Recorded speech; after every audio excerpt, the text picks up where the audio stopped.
Why do 100% of boats float, but only one sails with the stars? Let's find out.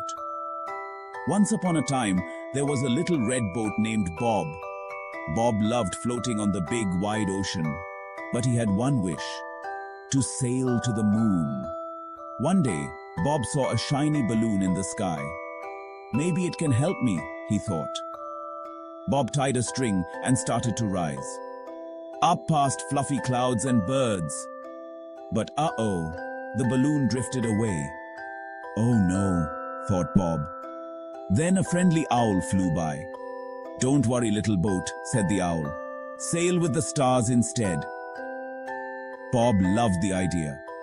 The owl showed him how, and they sailed through the twinkling stars.